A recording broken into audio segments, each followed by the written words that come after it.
Today, we're going to talk about a true American icon. You've got a building that was born from this insane race to touch the sky, built at impossible speeds right in the middle of the Great Depression, and somehow it went from being a total failure to one of the most famous structures on Earth. This is the incredible story of the Empire State Building. I mean, just think about that for a second. This is the question, right? The entire world's economy is collapsing, and these guys are aiming to build a monument to pure ambition. By all logic, this thing should have been dead on arrival before a single piece of steel ever left the ground. So, to really get this story, we gotta rewind a little bit, back to the roaring 20s in New York City. The vibe was pure optimism, this anything is possible feeling. And the city's skyline, well, that became the ultimate battleground for corporate titans to prove who was king. And look, this was not just about building some office space. This got personal. It was a public, all-out rivalry to claim the title of the world's tallest building. You had the developers for 40 Wall Street and the Chrysler Building in a total sprint, trying to outdo each other, literally foot by foot. This speed of this race was just insane. For a minute, 40 Wall Street had the title. But then, and get this, Walter Chrysler secretly builds a spire inside his building's dome, and at the last possible second, he hoists it up and becomes the champion. But the folks behind the Empire State Building, they had a plan to shut this whole thing down for good. The main guy with the money, John J. Roscoe, was obsessed with winning. He and former Governor Al Smith just kept going to the architects and saying, higher, go higher. They changed the design 15 times. It went from 80 stories to 85, and then they had it, the game changer. That beautiful Art Deco spire that would make sure nobody could touch them, not even close. But right as they're celebrating this brilliant plan, bam, October 1929, the stock market crashes. The world just craters into the Great Depression. Logically, the project is dead. Toast. But no, they did the exact opposite. Defying all logic, they broke ground and started one of the most legendary construction jobs in history. And the scale of this thing? Just wow. We're talking 57,000 tons of structural steel. At the time, that was the biggest single order for steel ever. Then you've got 10 million bricks, every single one of them laid by hand, plus all that famous Indiana limestone that gives the building its classic, iconic look. Okay, but this next part? This is what really blows my mind. The steel frame was going up at a rate of 4.5 stories a week. That was completely unheard of. We can barely match that speed today. And it wasn't just about bragging rights. In the Depression, speed was everything. It meant jobs for thousands. And it was a way of shouting to the world, hey, we still believe in the future. So how on earth did they do it? Pure genius-level organization.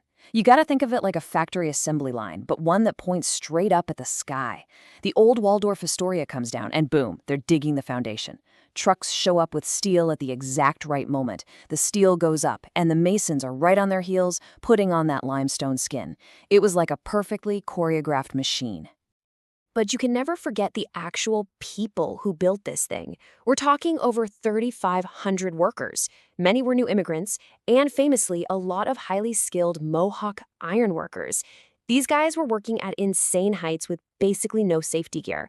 They were true legends, plain and simple. And the results? They pulled it off. In just 1 year and 45 days, only 410 days from the very first steel beam, the whole structure was done. And if that wasn't crazy enough, they did it all under budget. In the middle of the Great Depression, it was nothing short of a construction miracle. So the building is finished. It's a modern marvel, a symbol of what people can achieve. But then, May 1st, 1931, the doors open for business, and that incredible triumph runs smack into a brick wall of reality. And it was honestly pretty heartbreaking. You've built the world's greatest, shiniest new building, and it's empty. Because who could afford it? Businesses were going under left and right. Only about 23% of its massive office space was actually rented out. So of course, New Yorkers gave it a nickname, the Empty State Building. It was a financial disaster, losing $1 million a year. And get this, the observation deck for tourists was actually making as much money as all the office rentals put together. It took until the 1950s for the building to finally turn a profit. So, how does a total financial failure like that become one of the most famous buildings on the planet? Well, the answer wasn't a sudden economic boom. It wasn't a wave of new businesses moving in. Nope. The answer came from Hollywood. Just 2 years after it opened, a movie comes out called King Kong. And that final scene, you know the one.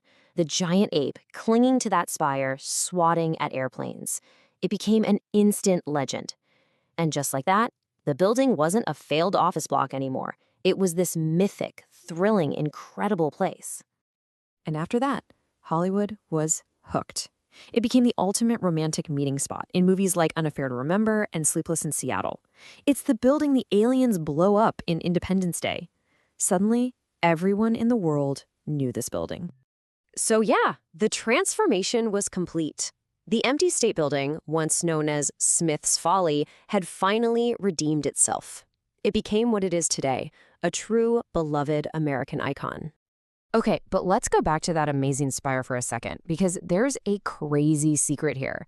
Most people don't know this, but that thing wasn't just for show. It had an original purpose that sounds like something straight out of science fiction. Yeah, you heard me right. The original plan was for it to be a docking station for airships. The idea was that giant zeppelins would fly in from across the Atlantic, tie themselves up to the top of the tower, and passengers would just walk off a gangplank into the middle of Manhattan. How wild is that? It was a spectacular idea, and a really, really bad one. Turns out the winds up there are just insane and totally unpredictable. Trying to park a giant blimp was next to impossible. They tried it just once with a Navy blimp in 1931, and it was apparently terrifying. So yeah, they scrapped that plan pretty fast. So the whole futuristic airship terminal thing didn't quite work out, but the Spire found a new job, a much more practical one. In the 1950s, it became the perfect spot for broadcast antennas, sending TV and radio signals to millions of people all across the New York area. A super important job it still does today. When you think about it, the journey of the Empire State Building is just unbelievable. It started as a symbol of wild ambition, became a symbol of failure, got reborn as a movie star, and finally became this beloved global icon.